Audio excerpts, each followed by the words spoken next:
Jewellery, ફલાણા ભાઈના વવે શું કર્યું હતું એ, ઓલાના દીકરાનું બહુનું તૂટી ગયું છે એ, અને ઓલી દીકરી ક્યાં જાય છે. આ 4-5 ટોપિક સિવાય આપણી પાસે છે કોઈ વાત? ધારો કે તમારા ગ્રુપમાંની એકાદ વ્યક્તિને આવી આદત છે તોય એને કહો કે તને ખબર છે હવે જગતમાં કેટલું બધું રોજ નવું નવું આવે છે, કેટલા બધા વિષયો છે, આમાંના એક વિષયની તને ખબર છે. અને ધારો કે આમાંનું કાંઈ નથી કરી શકતા તો સરસ મજાની ફિલ્મો જુઓ, વાર્તાઓ વાંચો, પુસ્તકો વાંચો, અપગ્રેડ વર્ઝન રાખો. તમારી અંદરની મિસ્ટ્રી જ તમને યુવાન રાખશે. બાકી 14 વર્ષની વૃદ્ધાએ મેં જોઈ છે અને 60 વર્ષની ડિઝનીલેન્ડમાં નાચતી દાદીએ મેં જોઈ છે. તમે જો વિદેશી સ્ત્રીઓને જોવા જેવી છે. આમાંના કોઈ વ્યક્તિ ડિઝનીલેન્ડ ગયા હશે તો તમને ખબર પડશે કે ઓલી ટ્વિન્સ સિસ્ટર હોય, બધી ચામડી લચેલી હોય, તોય સિન્ડ્રેલાના ડ્રેસ પરમાં આટા મારતી, ઓક્સિજનનો બાટલો વ્હીલચેર ઉપર હોય, જીવતી હોય. જીવનની છેલ્લી ક્ષણ જ્યાં સુધી ઓલો એમ ન કહે ને હાલો ઘર ભેગા થાવ, એ એક એક ક્ષણ જીવી લેવાની, મૂકવાની જ નહીં. અને કોઈ માટે તો ગીરવે નહીં જ મૂકવાની. હું એવું નથી કહેતી કે એનો અર્થ એ છે કે તમે એવી પાંખો ફેલાવો, એવું આકાશ તમારું ફેલાવો કે તમે ઉડો ત્યારે તમારી પાંખથી તમારા આજુબાજુવાળા લોકો લોહી લુહાણ થાય. તમે જ્યારે જ્યારે પાંખ ફેલાવો ત્યારે તમારી એ પાંખની હવાથી સામેવાળાના પરસેવા દૂર થવા જોઈએ. એવું આકાશ તમારે મારે પોતાનું કરવું છું, જેથી કરીને તમને ઉડતા જોઈને જગતનો એકે પુરુષ એવું ન નક્કી કરે કે મારી દીકરીને, મારી પત્નીને, મારી માને, મારી બહેનને હું ઉડવાની પરમિશન હવેથી નહીં આપું. આકાશ મોકળું કરી દે. આકાશમાં ઉડીને જાઓ, સાંજ પડે ઘરે આવો અને આકાશની વાતો લઈને ઘરે આવો. અને એક વસ્તુ યાદ રાખજો, ગમે એવા મોટા થાવ, તમારી પાંખમાં ગમે એવી ક્ષમતા હોય, આકાશ તમારું આખું હોય, પણ ગમે એવું પક્ષી પણ સાંજ પડે પોતાના માળે જ પાછું આવે. આકાશમાં ઉડી શકાય, ઘર ન બંધાય, ઘર ન બાંધી શકાય. એની માટે તો આવવું પડે પાછું. તો એ ઘર સાચવનારી સ્ત્રી, એ ઘર બનાવનારી સ્ત્રી, એ ઘર પોતાની જણસો. અને સ્ત્રી તો આર્કિટેક્ટ છે. તમારે મંદિર બંધાવવું હોય તોય મારી જરૂર, અને ઘર બંધાવવું હોય તોય મારી જરૂર. અસ્તિત્વનું નિર્માણ કરવું હોય તો મારી તમારે જરૂર પડશે. એઆઈ વાળાની ચિંતા તો ભાઈઓએ કરવી જ પડશે. એનું કામ કોક કરી શકશે, મારું ને તમારું કોઈ નહીં કરી શકે. તાવ આવશે ત્યારે હાથનો સ્પર્શ જોશે જ. ગમે એવી ઓલી રેબોટ વાળી બેબી લઈ આવો, ફીલ નહીં લાવી શકો ભલામણા. એ તો હું જ મોઢું બગાડીને મારો ઉકાળો પીવો પડશે તો જ હાજા થશો. એઆઈનો વિચાર જ મને તેવું ઘણી વખત લાગે કે એ વિચાર જ સભ્યતાને છે ને સ્ત્રીને જોઈને આવ્યો છે. કીધા વગર સમજી જાય, પગલાં માપી લે. એઆઈ માટે એવું કહેવાય છે કે પોતાની એ એટલા માટે હવે અઘરું બનશે કે એ જે ભૂલ કરશે ને એ પોતે ભૂલ સુધારી નાખશે, પોતાની ભૂલમાંથી શીખી શકશે. તો આપણે બધા એ જ છે, પહેલી વાર રોટલીનો લોટ બાંધ્યો તો ત્યારે ઢીલો પડ્યો, સહેજ લોટ વધુ નાખ્યો અને થોડોક જાડો કરી નાખ્યો, અઘરો કરી નાખ્યો. એક સાદા ઘઉંની રોટલીમાંથી, ઘઉંના લોટમાંથી તમે થેપલા બનાવો, પૂરી બનાવો, શક્કરપારા બનાવો, ગાંઠિયા બનાવો, મેથીના બનાવો, મસાલાવાળા બનાવો, મંચુરિયન બનાવો. એક સફેદ કહેવાય એવા લોટમાંથી તમે 800 પ્રકારની વાનગી બનાવી શકતા હોય તો તમારી આવડતને, તમારી સ્કિલ ઉપર તમને એવો ભરોસો કેમ નથી કે માણસના મૂળ તો હું આમ બદલાવી નાખું, આમ આટલી મારી આવડત છે. કોઈ કહીને તો જાય કે હું આવડેશ ને હું કરીશ તું, તો કેવું આ બધું યાદી દેવી કરી શકો? ન થાય. તમે 100 રૂપિયાના 500 કરી શકો, પણ આ લોટમાં કેટલી વાનગી બનાવી હું જ કરી શકો. હા, પછી તમે એવી બૌદ્ધિક દલીલ વાપરી શકો કે અત્યારે તો બહુ બધા શેફ છે, ભાઈઓ છે, હશે જ. પણ હોટલના ખાવાથી મજા આવે, સંતોષ માના હાથથી જ આવે. એ ઓડકાર મીઠપનો તો ત્યાંથી જ આવે. કેટલું બધું વિદેશનું ખાયા પછી એમ થાય હવે ખીચડીઓ, એ હું ને તમે. તો આટલી બધી વર્ઝન તમારી અંદર હોય તો આપણે આવા 8 માર્ચની જરૂર કે હું તો એ દિવસની રાહ જોઉં છું જે દિવસે 8 માર્ચે બધી સ્ત્રીઓ ભેગા થઈને એવા પુરુષોનું સન્માન કરશે કે ભાઈ તમે ઘણું કામ કર્યું, હાલો આપણે એવોર્ડ દેવા છે એવા ભાઈઓને. આપણે ભેગા થઈને નક્કી કરશું તમે બહુ મહાન છો, હે નારાયણો વંદન છે તમને. ઘણા બધા ભાઈઓ છે એ વુમન્સ ડેના હિસાબે સ્ત્રીઓના કાર્યક્રમ કરે છે, તો આપણે ન કરવા જોઈએ ભેગા થઈને? એક વસ્તુ યાદ રાખો કે સ્વતંત્રતા છે એ સ્ત્રી પુરુષની નહીં, માનવીય ભૂખ છે. સ્ત્રીને જોઈએ છે ને પુરુષને નથી જોતી, પુરુષને જોઈએ છે સ્ત્રીને જોતી નથી, એ વાહિયાત દલીલ છે. દરેક માણસ ને સ્વતંત્રતાની જરૂર છે. અને બીજું, સ્વતંત્રતાનો ખ્યાલ જ ખોટો છે. આ જગતમાં 100% કોઈ સ્વતંત્ર થઈ જ ન શકે. ઇન્ટરડિપેન્ડન્ટ સોસાયટીમાં આપણે રહીએ છીએ. 8મા ધોરણમાં જ કે 7મા ધોરણમાં જ આપણે કાર્બન ચક્ર ભણાવી દેવામાં આવે છે કે આ આખું ગોળ આના ઉપરથી સૃષ્ટિ ચાલે છે. ઓલો રચયિતા જો આવું માનીને બેઠીને વિચાર કરીને આવતો હોય તો હું ને તમે કોણ એના ઓલામાં ડખા કરવા વાળા? કે આ તારું ને મારું, અહીંયા હું કરીશ નહીં, તું નહીં કર્યું. આપણે એકબીજા ઉપર આધારિત છીએ અને એકબીજાથી રૂડા છીએ. આ વિશ્વમાં અર્ધનારેશ્વરની કલ્પના ભારત દેશ એક પાસે જ છે કે તારું આ વર્ઝન અહીંયા. અને સ્ત્રી અને પુરુષ બંનેને ખબર હોય કે અહીંયા મારે મારું પુરુષપણું બહાર લાવવાનું છે અને અહીંયા મારે મારું સ્ત્રીપણું બહાર લાવવાનું. પણ આપણે હમણાંથી ખોટી જગ્યાએ ખોટું આપણું વર્ઝન બહાર આવે છે. મા બનવાનું એને આપણે શિક્ષક બનીએ અને શિક્ષક બનવાનું એને આપણે મા બની જઈએ. એક વસ્તુ યાદ રાખજો, શિક્ષકો 100 બની શકાશે, બહારથી લાવી શકાશે, મા બહારથી નહીં લાવી શકાય. તમને ગમે એવું સરસ ગણિત અંગ્રેજી આવે તો તમારા બાળકને ભણાવો જ, શિક્ષક બનીને ભણાવો, પણ એનો અર્થ એ નથી કે તમે તમારું માતૃત્વ, તમારું મા પણ જતું કરી અને તમારું ગુરુત્વ લાવો બહાર. એ કામ એને આપો, સાથે સાથે મળો. અને જ્યાં સુધી તમે તમને પ્રેમ કરતા નહીં થઈ જાઓ ત્યાં સુધી આ જગતની વ્યક્તિ કોઈ તમને પ્રેમ નહીં કરે. સ્ત્રી પોતાને પ્રેમ કરવાનું ભૂલી ગઈ છે, એટલા માટે પોતાના અસ્તિત્વનો નકાર કરે છે, એટલા માટે તો હજી ભ્રૂણ હત્યા થાય છે. એટલે તો હજી જ્યાં સુધી એક નણંદ પોતાની ભાભીની આવી પીડામાં સહભાગી થઈને આડી નથી ઊભી રહેતી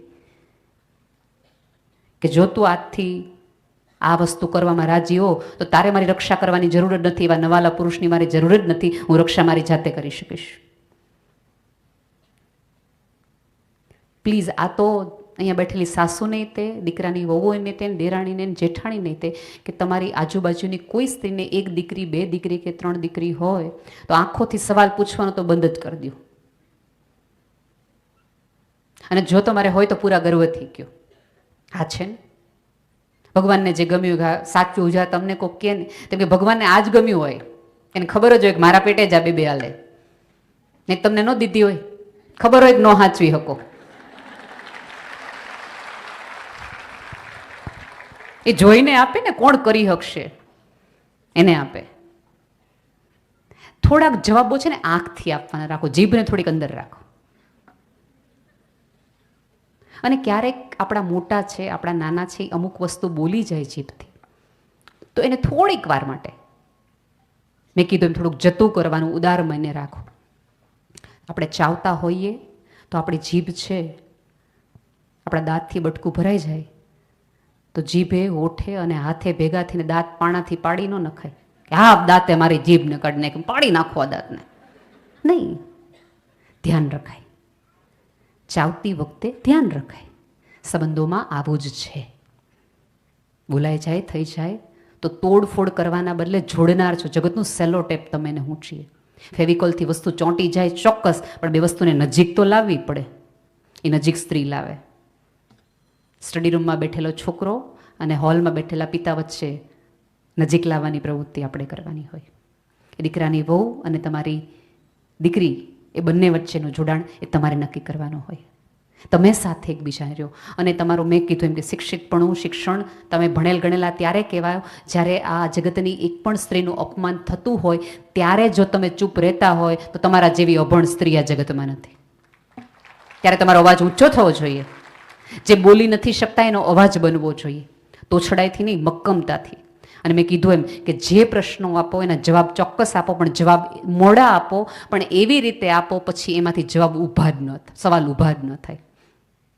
એનો અર્થ એવો કે હિંમત ન થાય. પછી લોકોને એમ થાય કે હવે આની પાસે પૂછાય જ નહીં.